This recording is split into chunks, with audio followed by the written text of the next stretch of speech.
if you just simply search for Divine Truth on YouTube, you'll find all of Jesus's videos. He's got, like you said, I think thousands of hours of content, if I'm not mistaken. Like, Yeah, yeah, thousands of videos.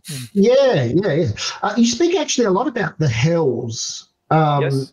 and like the Christian general mainstream Christian belief is if you're condemned to hell, that's eternal. From what I understand, or from what I've seen from your videos, the hells that you describe can be temporary.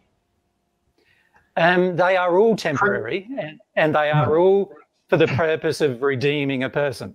So they're not. The hells are a place of the spirit world which you could say are removed from love. So just like if you go to different places here on earth, you will notice that there are some places that are more removed from love than other places. There's more violence there. There's more, murders, killings, rapes. There's more desire to harm than there is in other places. And you could say even on earth, there are these hellish locations, which also involve the state of the individual who has no hope. Okay, so when it comes to these videos, I've not watched them, so I don't really know what they're about. Probably should, but anyway, I don't think he's full of truth, so I don't really want to be watching them. But yeah, I feel like he's taken things that are happening on Earth and has created in his own imagination a sort of spiritual realm, and has said that the spiritual realm is similar to the earthly realm, but I feel like he's actually confused because there is no spiritual realm that I believe that people get to. I believe at this point it is just a case of people's souls being put on pause and then coming back to earth, and so this spiritual realm that he's talking about is actually earth and the lives that people live during this time. There are places that are really bad and are full of kind of horrible, misguided people, and this is the real hell. And if you want to know what hell is like, well, go to these places and you will see. If you know what it's like to have parents that are drug addicts and are going to abuse you as a child, this is a type of hell, and this is what hell is. So it's interesting how he's promoting that there is an idea of an actual hell, a spiritual hell, but I think he's actually just getting confused, because I feel like he's talking about the sort of spiritual elements of the physical realm that we are living in right now. The spiritual elements are, how your soul responds to things and your feelings and emotions that you feel when actually in a physical form. So I feel like the spiritual realm and the physical realm are actually the same thing. The spiritual is just your feelings and your emotions, and there's some people that can receive horrible emails from their ex and just feel like really cut off and feel like blasé about it, and there's other people that can receive that same message and feel deeply hurt by it. I feel like these are people that have a strong spiritual development in themselves, and they would be more understanding to how wrong something is, hence would feel worse about it. Hence they might feel worse, but they feel worse because they just have a higher level of understanding towards what's wrong and right. But yeah, these are the different spiritual levels, but it's not really in a spiritual realm. It's actually just a sort of mindset realm of reality. I feel like he's getting these two things confused and seeing them as two different things, and they are in a way. Someone can be living in complete poverty and actually be quite happy. Why can they do that? Because in their past life they might have been a goat chained to a pole all their life, and now that they're living as a human, they are finding themselves really, really happy even though they have absolutely nothing. It's just because their soul is in a much better position to what it was in their past life. And likewise, there are plenty of people that are really rich and have all the things in the world that they could possibly want, but they still aren't happy, and that's because they want more. They want to believe that there's something after death. They want to believe that they're not just going to die and that's it. They're seeking something more. And so everyone's in a different spiritual development, but this spiritual development is actually part of the physical realm, and the experiences that you see and feel and go through in your spiritual current physical lives. Internally, I mean, they have no feelings that there is anything other than just getting as much out of life as they possibly can before they die, even at the expense of others. What AJ Miller is preaching, therefore, is kind of an inverted telling of what he should be preaching. You need to make the most of your life, make the most of your current situation. If you are in a good position, if you don't need to worry about money, if you are enjoying life, and I hate the singers for doing what they're doing, but at the same time I also know that they need to appreciate all the wealth and the fame that they have, and you know, the ability to make songs and the fame and stuff, because this, you know, is your life, and you need to appreciate what you have. So on one hand I'm insulting them, but on the other hand, you know, I know that they might not get this same opportunity or this same level of fame in their next life. They probably won't. You know, there's going to be a whole different bunch of people wanting to be famous, so you know, they're not going to get this fame again, so they should make the most of what they have. Do they need fame? No, not really. Fame is actually more of a curse than anything, and they probably might feel that way. I know Britney Spears will probably be a lot happier in her next life when she's not famous and not being used by everyone to make money from. So I feel like she would be happier not being famous. But you know, he's preaching against this and saying you shouldn't think about the physical, you should think about the spiritual, but he doesn't realize that actually the spiritual is part of the physical. You know, having good family, learning to think properly, this is part of the spiritual, because this is part of your mind and how you think. And you can't really be happy if you're struggling to pay the bills, you know. I mean, you can if you are just so happy that you're not an animal. If you're just an animal living in a farm and now you're, you know, owning a house and stuff, you know, this is going to make you very happy. Even if your house is just some sort of shed, you know, that's a lot better than a pigsty if you were a pig in your past life. And if your house is an absolute mess, well, it might have been because you did live in a pigsty in your past life and you were kind of used to that mess, and now you're just kind of recreating that mess in sort of a human form. My mum's a hoarder, but I also think she was a wolf in her past life, so living amongst twigs and muck is pretty much what she did back then, and I think she's just kind of like recreating that sense of home in her new home as a human. And no, it's not nice being raised up with a hoarder. I believe I was Eve in my past life, hence I too was brought up in mess, but I don't believe I liked my life. I believe I hated it, I despised it, and so when I became Aaliyah, I probably wanted just anything different, just change. And so the more you hate your life, the more you suffer, the more you want change, and when you get that change in your next life, you're going to adapt to that change because it's just something different to what you had. So there's those people that evolve too. But yeah, you need to appreciate what you have, and he's saying that you shouldn't appreciate what you have, so that's in an inversion. I hated being brought up by a hoarder, but it also inspired me to take interior design as a degree because I wanted to learn how to live in a better type of home environment. And well, if you're inspired by me, maybe you are inspired by the things that I learned at your uni, so you know, there's good and bad in everything. One of my biggest themes and fascinations was actually interior over time, so I used to look back at all the different time periods and try and recreate the different sort of trends and fashion designs. You know, I used to love doing things like this and try to visualize and imagine the past, and you know, a part of me feels like I was actually creating the timeline, only I didn't realize this until 2013 when I realized I was Christ and I put all the pieces together, and I think, fuck, I think I'm actually inspiring the whole timeline. You know, because I've always had a fascination on wanting to know the past, but I didn't actually want to take history itself because I didn't want to be brainwashed by believing things that aren't true. I wanted to be inspired by history through art, so history of art became like what I was more interested in, because I could actually look at real paintings that were painted in the past, so I can get a real sense of who painted them, what things were like, and then try and come up with new ideas. You know, I was doing this all the time, always overthinking. And if I'm God and I'm inspiring the timeline, well, this is probably how I inspired the timeline. And because the spirit lives within me, you know, I think this is the real spiritual connection. People connecting with my mind, my imagination, and living in the past and just developing and getting smarter over time with all the experiences that they've had. And the hells of the spirit world are very similar locations. We don't automatically change as soon as we die. We are the same person when we die as we were when we are alive, and where there's no instant acknowledgement of truth when you die, except for perhaps one truth, and that is that you're now still alive rather than having died and, you know, and thought you would be non-existent anymore and therefore not conscious, and you still realize that you're conscious, so therefore you realize, oh, life must continue. That's about the only change that ever happens to the majority of people who die. I do believe that when you die, you do still start thinking and do start seeing stuff. I believe this because I've heard lots of people talk about near-death experiences, and some of them just seemed so real that it didn't seem unbelievable. But the ones that seemed real, the ones that I heard that seemed like they were being told by people who were being truthful, were the ones who just said simply that they saw themselves floating above their body. They saw the doctors like picking up things, and I think one of them said that there was some sort of fault that had gone wrong, and they knew exactly what the fault was, and when they were healed and got fixed, when they woke up, they told the doctors that they saw what was going on, and the doctors were shocked because they had some sort of awareness to what was going on, even though they were clinically dead by the beep standard.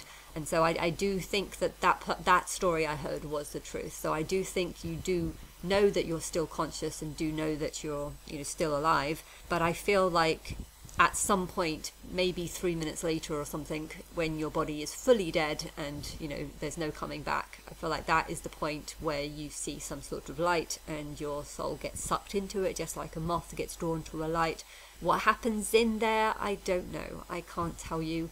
I don't want to say you're wrong, because that would be a lie, because I don't know. I don't know. So therefore I can't say that you're wrong, but I wouldn't be surprised if you're wrong, because you do seem to have a slight sense of superiority, believing that people were shaping and writing the Bible to help you. I feel like that is something that shows that you seem to think that you are quite special. I believe that the whole Bible was inspired by me, yes, but I don't believe that the people who wrote the Bible were trying to help me. I thought they were trying to help themselves, and the Spirit has kind of like tricked them into thinking that they care about me. And that's what most religions are. The Spirit has got tricked people into thinking that they like me, but I'm not delusional to believe that these people actually do like me. Likewise with the singers.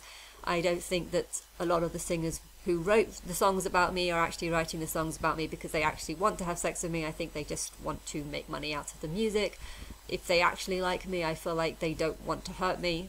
Many of them, most of them, maybe. I don't actually know, to be honest. I feel like there's so many of people, so I can't say that they're all feeling the same way. But yeah, this me acknowledging the fact that people aren't necessarily trying to help me, they're trying to help them. I feel like this is proof that I'm trying to stick to as close to the truth as possible, and because he doesn't do that, I feel like I can't necessarily trust the things that he says in regards to the spirit realm, because I don't think this is true. I don't think that you live on. I think you are the same person when you die, but what happens to all the people who die when they're 80, 90, when their mind is like half gone and they're not thinking properly? Do they spend eternity not thinking properly too? So I feel like there might be, if there is a spiritual realm, they do wake up and they do become, the person that they've always been. And I feel like they will gain knowledge, not of their current lives, but of all their past lives. I feel like that is a world that is possible.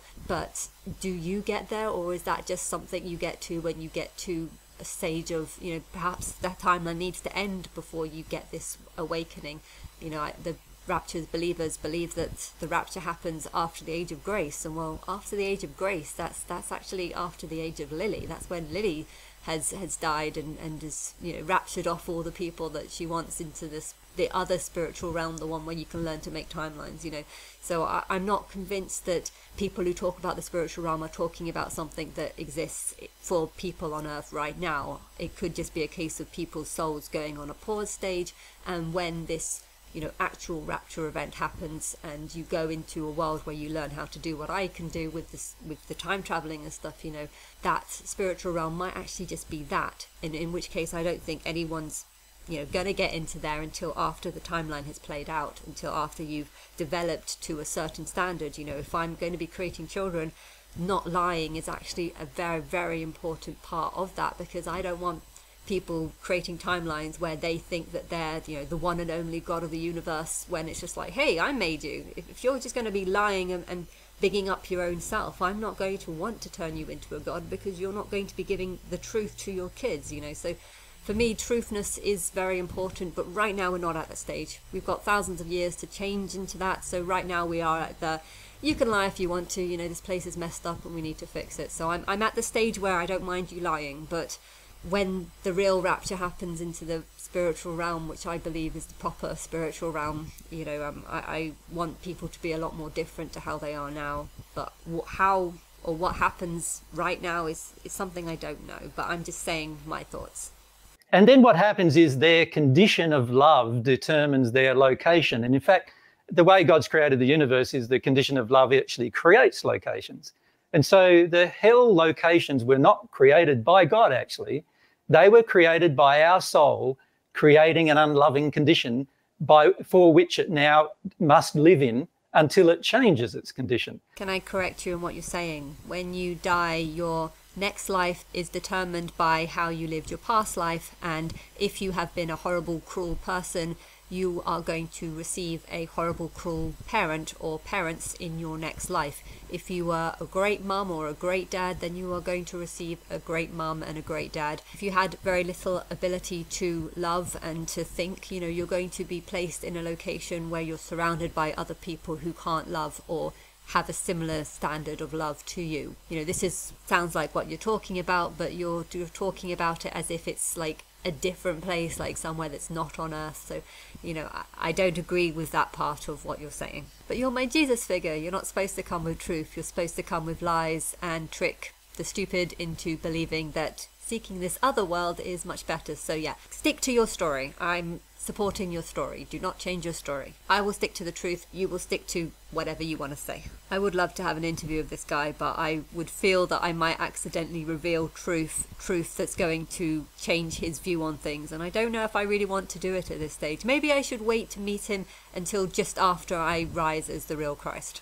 That might be the better idea. If my face is going to be exposed on July the 1st as the real Christ, then maybe I should meet him on July the 1st, just after, or just as this news is being broken, and then I could have like a 10-day sort of chat with him and tell him that yes, he is the Jesus and I have been supporting him, only I know that most of the stuff that he's been saying is actually just lies. But there's a reason why his lies are important, which is to trick the stupid. And so you could say the hills are loving creations of the person who's in an unloving state, creating an unloving condition to live in until such a time as their condition changes, and therefore their love will change, and therefore the location in which they live can change. And it's very similar if you think about it on earth. You know, a person who's lawless is not suited to a peaceful environment because they will create a lawless environment, and so they have to be restricted. And this is why on earth we have prisons, right? This is not the truth on earth though, because anyone can be brought up by horrible parents, and then when they're like, you know, 12, 13 or 17 or 18, you know, can be to the governments of a new country, oh look, help me, I need help, you know, my parents have done this, these families done this person did this, and the country is going to feel sorry for them, welcome them in, and you know, they're going to think that they're welcoming, you know, honest, hard-working refugees, when really they could actually just be welcoming in liars that are just exaggerating their family, or maybe they hate their family for unfair reasons and they're just saying whatever they can just to get into the new country, and maybe as soon as they get into the new country they're just going to turn to crime. You know, I'm not saying that that's going to happen. Do not think that all refugees are like this. You know, some of them really have gone through terrible persecution and they have become a better person because of the persecution, and now they do just want to do anything to be honest and live an honest life and be a hard worker in a new country.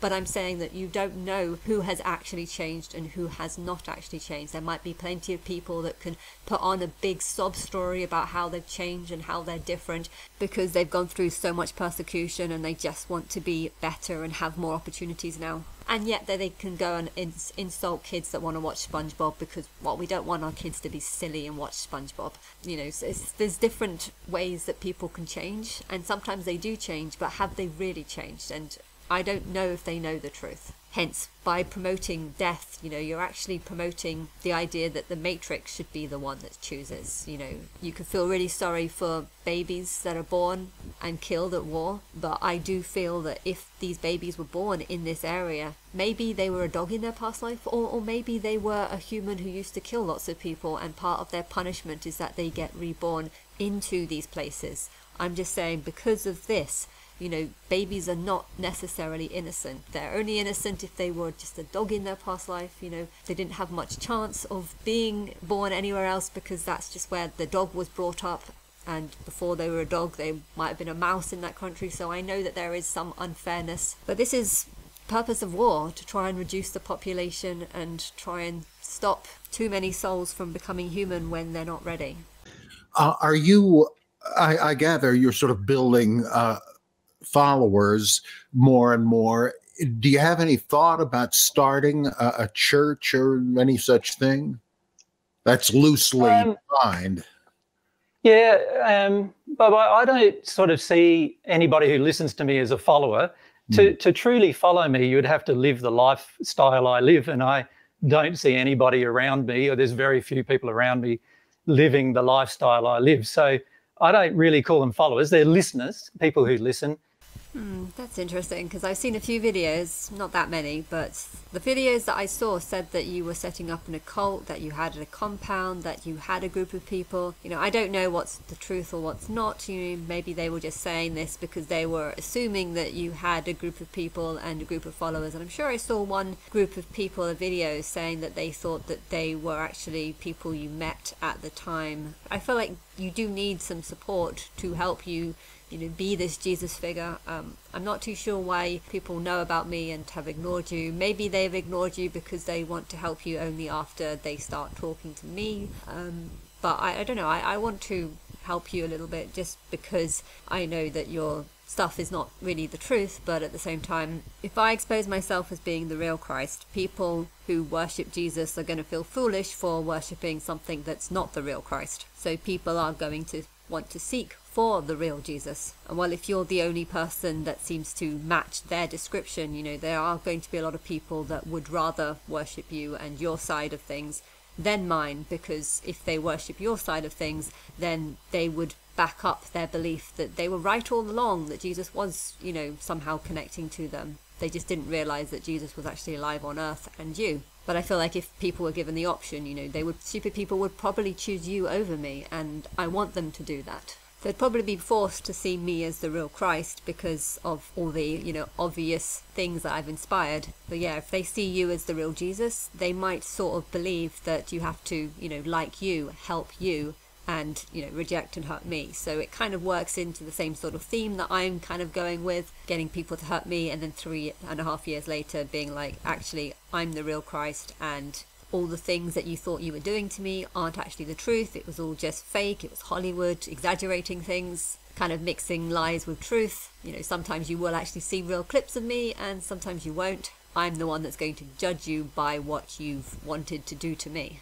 If this sort of Jesus figure has been more established, received more fame, when they stop wanting me and they reject me and start looking for another Jesus, you know, they will want to turn to someone like you. Not to be as like their Christ, but rather just to be as their kind of like messenger from God, or sort of reassurance from God the Father that rejecting me is something that they need to do. If I am the truth, then that means that God is a female, and it means that anyone who's been preaching about a male God, you know, is wrong and has been lying. So they're not going to want to believe that. So they're going to want to seek someone that kind of confirms that actually I don't have the truth, that I'm not the real God. You know, I'm going to be saying that I'm the real God. A bunch of people are going to be saying no, God is male and prefers to be seen as a male. And well, if AJ Miller wants to kind of back that side, people are going to want to see him as more of a messenger of God than me. So I feel like having you as a sort of second option is actually quite a good idea. But yeah, I understand that if you get too much fame too fast, you might be killed because of it. So because of that, I don't see the problem in raising up other Jesuses that are clearly mad. Why? Because it doesn't matter if they die. And to various degrees, you know, most people listen, and then when they hear something they don't really want to hear, then they turn off, right? And so, you know, for the majority of people, they listen for a while, and then they hear something that's a bit confronting emotionally for them, or confronting spiritually for them, or confronting to their current level of faith or hope or whatever it is, that it has limited their acceptance of loving ideas and concepts, and then they don't listen anymore. Yeah, I'd see why they would turn away. You know, if me turning away is proof or evidence that I don't share your ability to love, then I'm going to want to turn away, because it's like, what? If I choose not to believe you, that doesn't mean that I don't have your ability to love. You know, whatever it is, that it has limited their acceptance of loving ideas and concepts, and then they don't listen anymore. You saying that indicates that you think you have a better ability to love than me, because you have discovered the truth, and if I don't discover your same truth, that means that I can't be as good as you. You know, I don't like people believing that about me. So I'll see why they would turn away. But the thing is, if there's someone on earth claiming to be Christ, claiming that Jesus is just like a fictional character, and okay, there was Jesus of Nazareth, which is AJ Miller, but you know, the fictional character is actually just something that's not true, you know, there's going to be a lot of people that are going to be like, no, Jesus did this for me, Jesus did this for me, Jesus helped me in my darkest of hours, and you know, they're not going to want to believe anything that I say, and then they're going to seek something else, something that's real, and unfortunately they will turn to AJ Miller because they would see his truth as being far more truthful than me, and they would just want confirmation in themselves that they weren't wrong about Jesus their whole life. So I feel like AJ Miller can play a role in this, not as a Christ, but as a sort of Jesus Messiah. A Messiah just means messenger. People will probably accept that I'm Christ, but they won't want to believe that I'm God. And well, if AJ Miller backs the concept that I'm not God, then they might turn to him and see truth in him, or be more willing to side with him just because it means that not everything that they've believed is wrong. You know, if people have had visions of Jesus helping them, you know, they might suddenly start seeing this as a sign from God that actually they need to just listen to AJ Miller and just, you know, believe in this spiritual realm that he believes in and try and seek that spiritual realm. You know, that's where it's going to lead to, because this AJ Miller promotes the spiritual realm and says that it's basically just the same as on earth, only it's in, you know, another place, a better world, a world where you can't die, a world where love is just, you know, evermore, and you'll get a oneness with God. You know, that's what his version of the spiritual realm is. And people are going to like this telling of the spiritual realm. They're not going to like my telling of the spiritual realm, which is just you living as a human in a sort of mortal body whilst learning to get smarter and learning to think in better ways. They ain't going to like my telling because it involves becoming intelligent, which involves work and suffering so that you become smarter through suffering. They're not going to like my telling. But people will like his sort of quick fix version of it. And by getting rid of all the quick fix people, hopefully we can keep all the smart ones on the planet. And so for me, I feel that most people listen for a while, and some people, very few actually try to enter this relationship with God that I'm explaining. And those people do experience the benefits of that relationship. But there's never going to be a church, and we may have centres where people come to learn, in the sense of like auditoriums where you can rock up and listen to truth. I believe that the truth is that he should have a church. He just doesn't know what the truth is, nor does he know the future. But I'm in favour of him having sort of a church of Jesus, because he is the Jesus of Nazareth. Being created in the future, but the reality is there's no intention to set up a church. There's already far too many religions on the planet, and we don't need to start another one. What we need to do is we need to come, as humanity, we need to come to acknowledgement of some fundamental truths. Step 1, gather up all the Jesuses. Step 2, announce who they think the real Jesus is, and then give him some type of protection so that people aren't just going to kill him. Maybe not give him too much fame then, maybe. Step 3, get him to perhaps change Christmas Day to the celebration of Eve's child. You know, I really would love that, because if I'm going to be raptured this October, I really don't want to have to go another Christmas with people worshipping the wrong baby. So maybe you can give him some kind of information that actually this was the birth of Eve's child. And maybe Muslims would want to join in with the Christmas celebration then. You know, they don't want to celebrate Christmas if they think it's to do with Jesus, but if they think it's got something to do with Eve, well, they might be more tempted to celebrate it, you know, as a kind of test to see if they want to. I know they're inverted right now, but I'm trying to like turn the tortoise over right now. But yeah, we need to establish some sort of truth, and I have it. But how much truth he brings, I don't know. I guess that should be decided by the people that talk to me when they first start talking to me. Maybe this guy can even start making prophecies about who the bride of Christ is. I don't know. I don't know at this stage right now.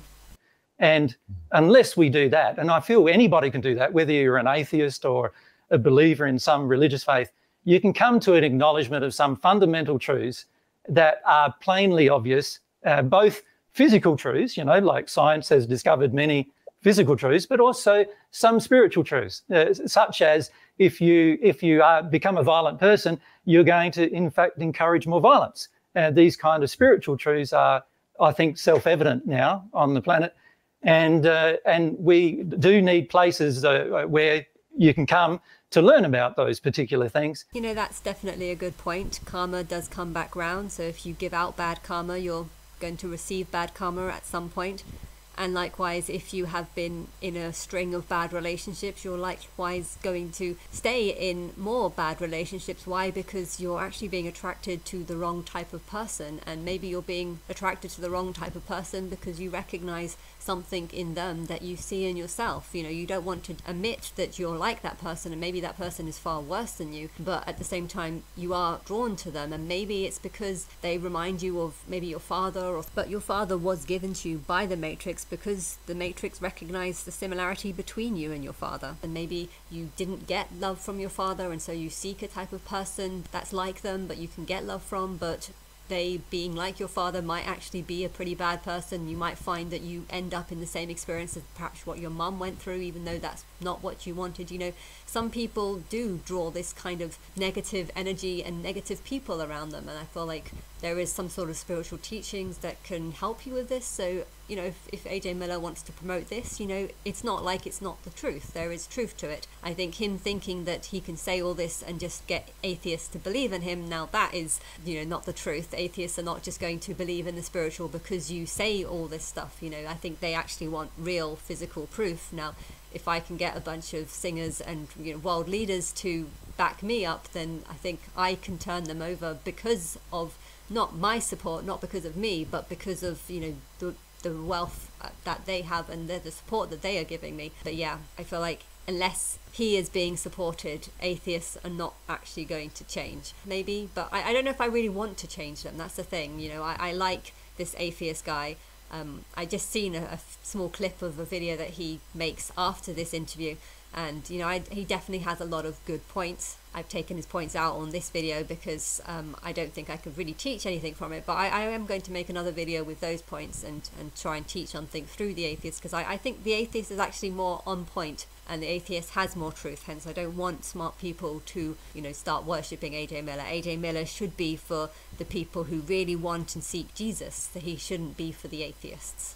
My feeling is that and most religion has been created to support some very damaging conducts and behaviours that are engaged on the earth that begin in the family, actually. And so a family is generally attracted to a religion because the family itself has engaged in specific conduct, particularly parents with children, that they then need some kind of support external to themselves to justify. And so they want to justify it as God told me to do that, or God told me to, you know, example, if you spare the rod, you spoil the child. So God told me I must beat you as a child, you know, and basically be violent with you as a child before you can learn. Those kind of things are often used as an excuse to, you know, to engage what I feel is abusive behaviour. So, you know, religions are often used as an excuse to engage violent and abusive behaviour. And the reality is this is why many people become atheists, understandably. And in fact, I have found many atheists to be even more loving than many people who are religious. And well, in fact, thank you, Jesus. I appreciate it. Yeah, and many people who are religious are extremely violent, not only to their own children but also to people of other faiths, and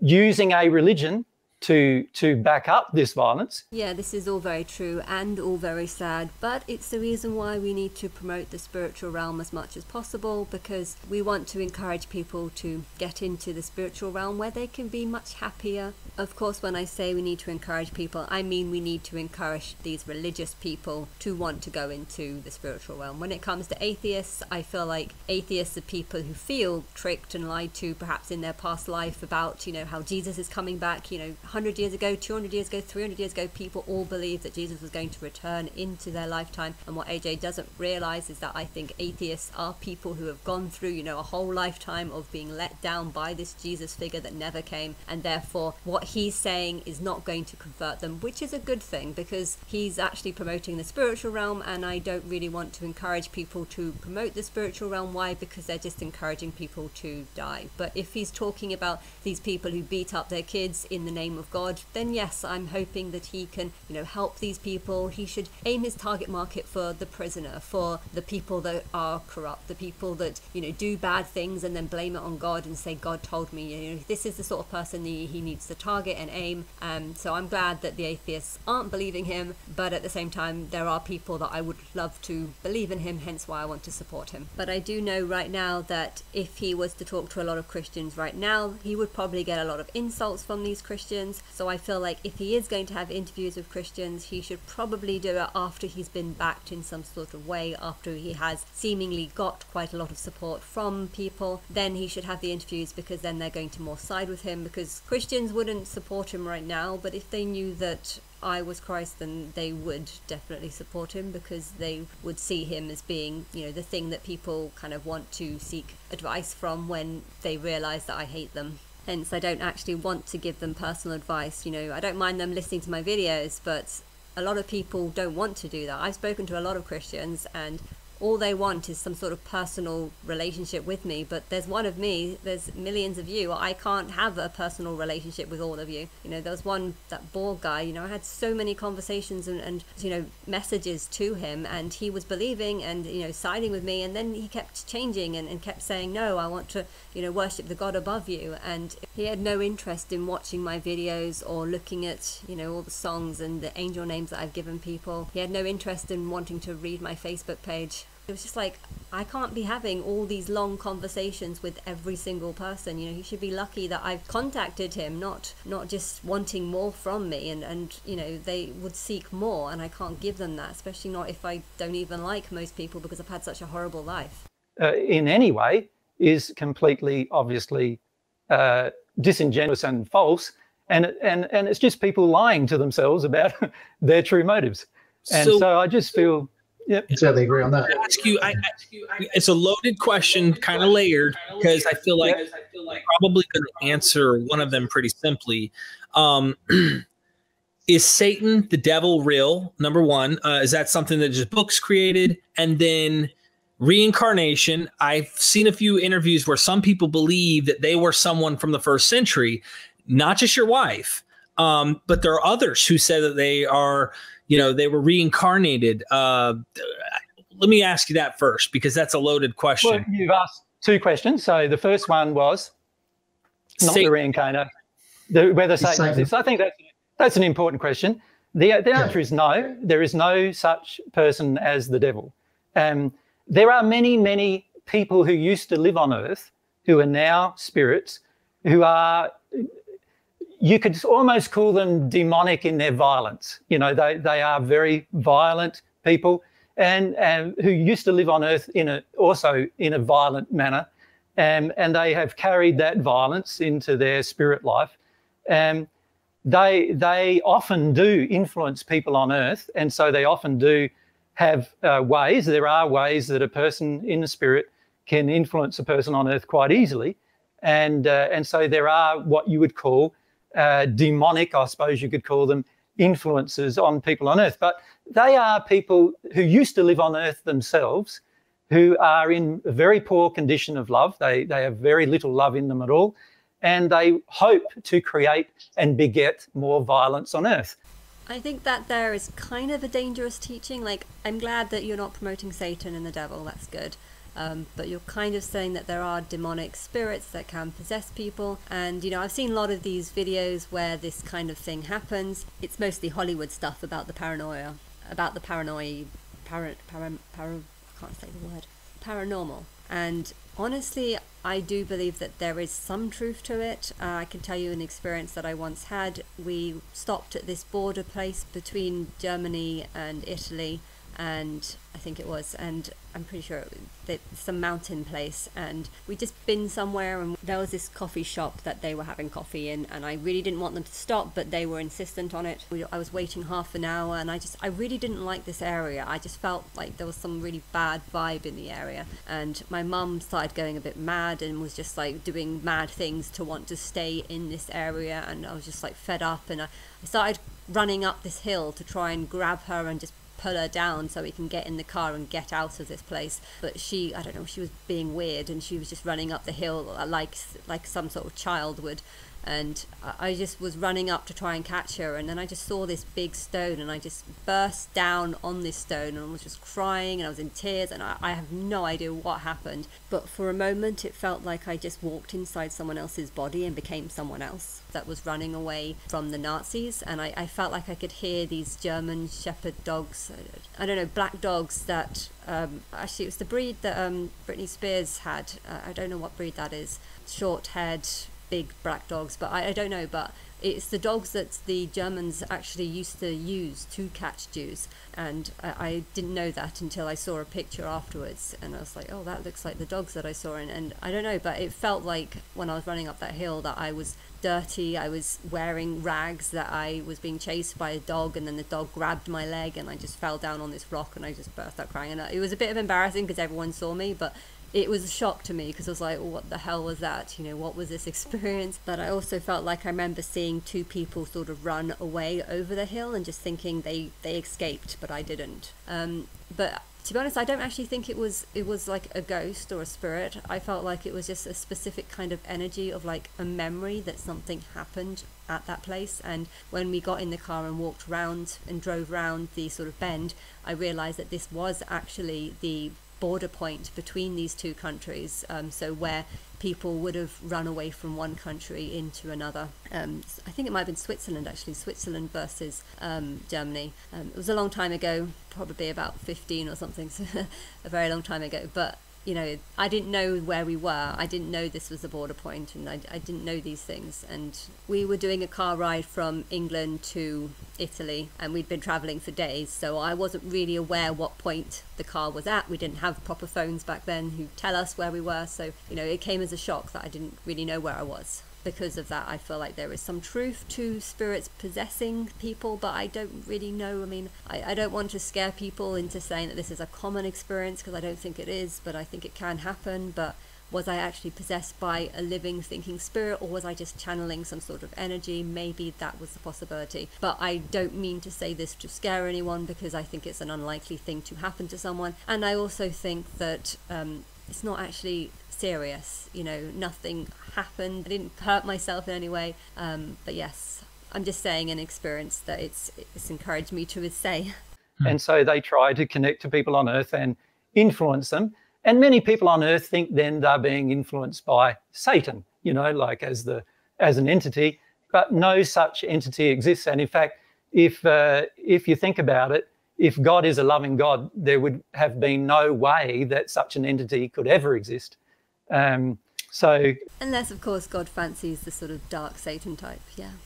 If God is love and God loves the Satan type of person, then that would explain why the Satan type of person kind of exists. But yeah, there's a difference between bad and bad to me. You can be bad to others, just not bad to me. And there's many logical points there that we could discuss, obviously, regarding the logic of whether a devil exists or not. But the reality is there is no devil or Satan as an entity. So that's number one. Thank you. So stop blaming the devil for your actions and start. We all agree on this, by the way. We're all in agreement here. So then reincarnation, and then I will let David get the next question, then Dr. Bob. That way we don't step on each other. Sure. So the reincarnation issue is you're asked about next.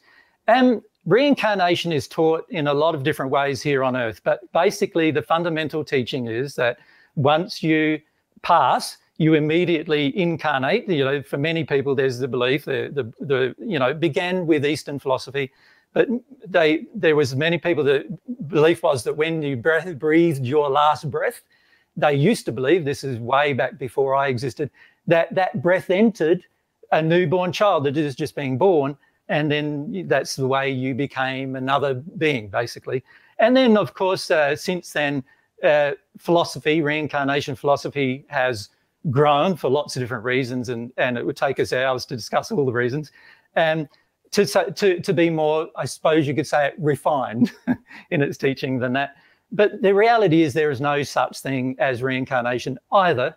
And so, and the way that 14 people have returned, there's been 14 of us who have returned, it's not in the traditional way that people view reincarnation. Yeah, I do not agree with you on this. I do think that there might be a pause in between the lives, but I do not know what happens during these pauses. Maybe it is just that, it's just a pause. But yeah, I feel like you don't believe in reincarnation because if you believed in reincarnation, well, that would mean that you're not special. It means that you're the same as everyone else. So I feel like you've kind of blocked yourself to believing that. Why? Because then you would have no reason to believe that you're any different to anyone else. And I think because I want you to be a bit corrupt, I kind of want you to believe lies. But yeah, whatever. I don't care. So whenever anybody claims that we're saying we're reincarnated Jesus or reincarnated, in Mary's case, Mary Magdalene, that's not the case. We are people that have been existing for 2,000 years. All we did was we connected to another body that was created by our parents in this life in order to express ourselves during this life and in order to demonstrate certain truths. And so it's not the same as what people believe reincarnation to be. Your telling of it actually seems a bit more like my telling. Like, I believe that I've inspired things throughout the timeline. Hence, even though I have been on a sort of pause between Eve and my time now, I also feel like there's been sort of a big build-up in the sort of development of the world in relation to my life. So it almost sounds like you're trying to say that you have that connection, or that, you know, the world has been shaped to bring you forth with your life and give you all the knowledge that you have. You know, I feel like that's what you're kind of saying, only you're not really saying it. But yeah, I think you are just someone who's been reincarnated, and that's it. But if you promote the idea that you have actually been living in sort of another realm for 2,000 years, hence you are the same person, hence you are now 2,000 years old, you know, that is what I think you're actually saying. It will help make them feel like perhaps the spiritual realm is better than the world that we're living in.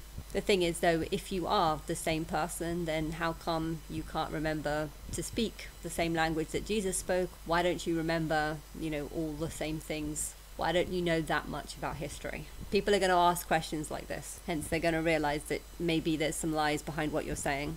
I think I've been inspiring things throughout the whole timeline, but at the same time, my memory's pretty shit, and I can't tell you what I've inspired and what I haven't inspired. Why? Because I don't actually remember my daily life. You know, the majority of it seems to have just disappeared from my memory.